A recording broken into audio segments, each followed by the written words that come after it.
So I'll just kind of lead in with a quick demo. Or not quick, here we go. Hi friends, we have a first of its kind here on this channel, and that's a violin bow demonstration. Of course, we have Catherine back here, and she has her personal violin, which is also a first treat here. Hello, beautiful violin. And so anyway, without further ado, it's an H.R. Pfretzschner labeled bow. We have deemed that this is not an original H.R. Pfretzschner. It's like many violin bows are stamped otherwise, as well as, violins are labeled, like an Amati or a Stradivari, and we know it's not that. So in this case, it's not, but here it is a Brazilwood bow at 57.62 grams, and I'll turn it over to Catherine to go ahead.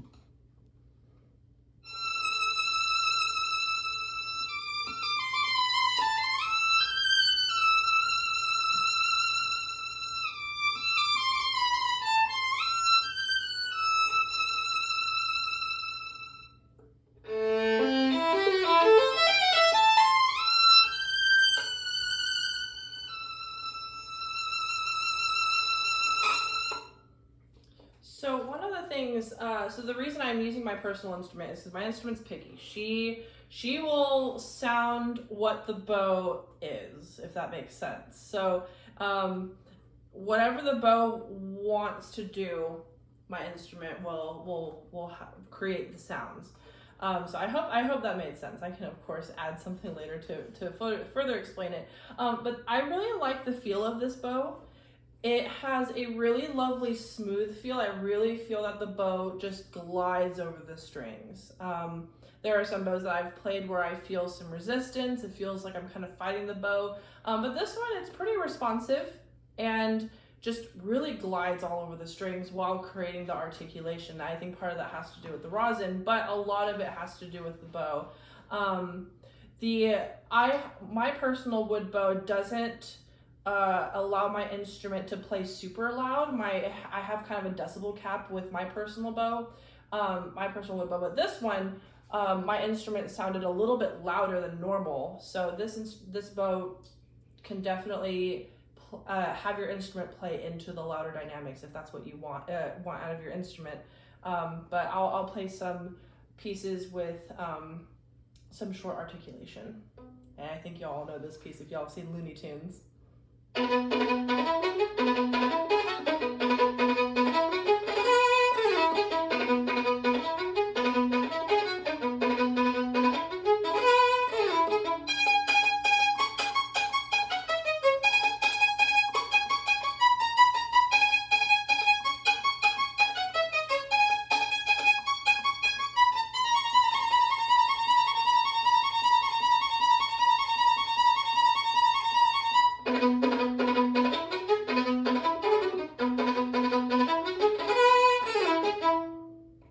So I probably need to tighten up the bow a little bit more. We do want a slightly tighter, and we want a little bit more stick tension in the bow whenever we do ricochet, which is what I just did. I just did some ricochet, which got that that sound in the theme.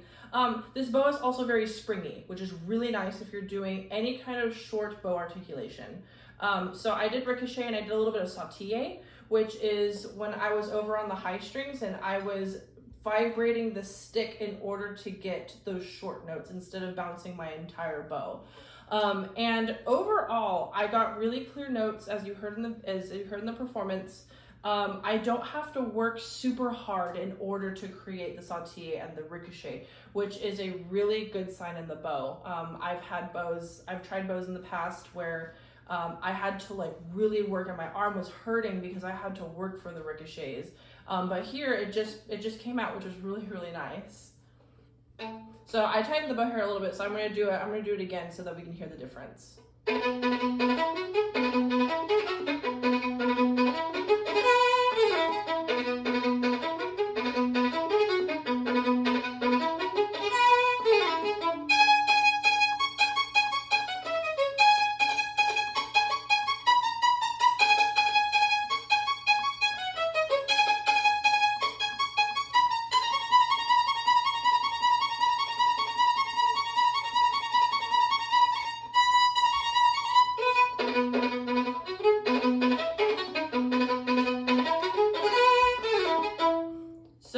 My hand gave out a little bit there, I apologize. But with the tightening of the bow and introducing more tension into the stick, the articulation was even cleaner. So it's great that the bow can make that adjustment with just a slight twist of with the slight tightening of the bow hair.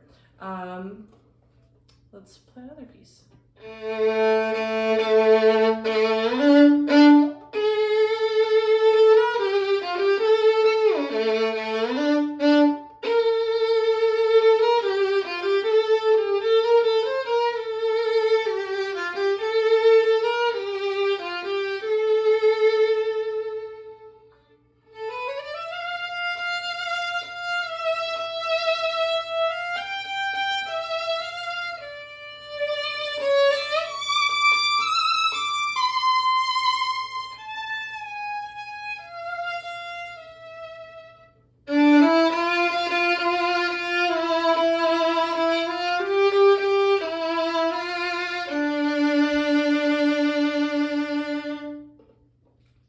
An instrument can have a nice sol G sound and a sol A, which means to play only on one string up in a higher position.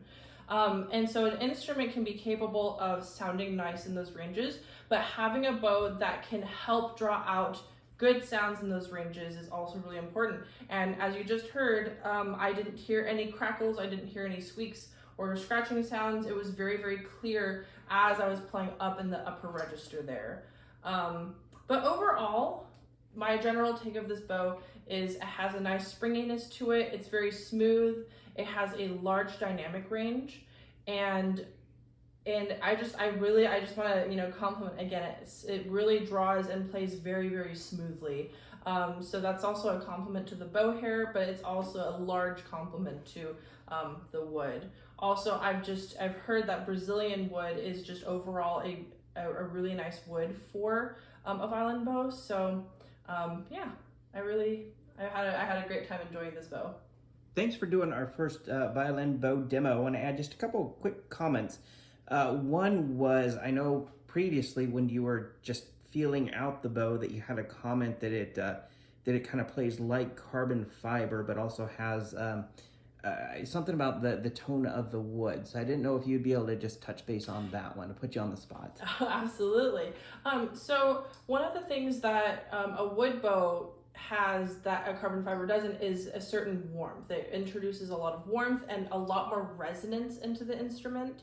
And so the sound isn't so blocky. It really sings. It opens up the wood in order for the instrument to sing a lot more. And a carbon fiber, well, you know what carbon fiber is. It's a type of, I believe it's a type of plastic.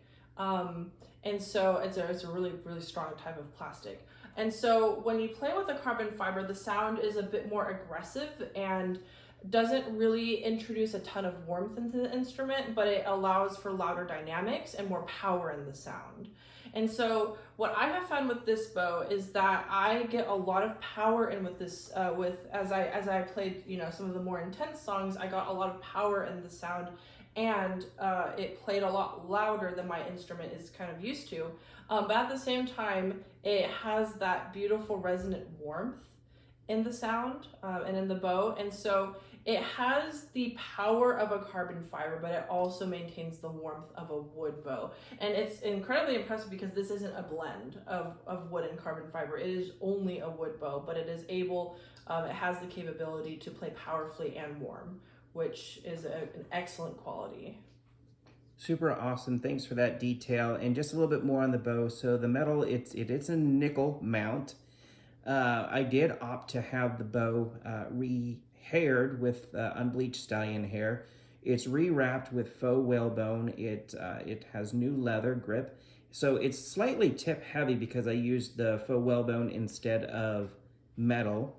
Some of the characteristics, of course, she described here was springy, and again, it's not an authentic HR Pfretzschner, but many times these reproductions or these fakes are done in an extra level of tolerance and quality to make them believable with the name. So bravo, Catherine. Thank you all for your time, and I hope this gives you all the information you're hoping for on this violin. So once again, bravo.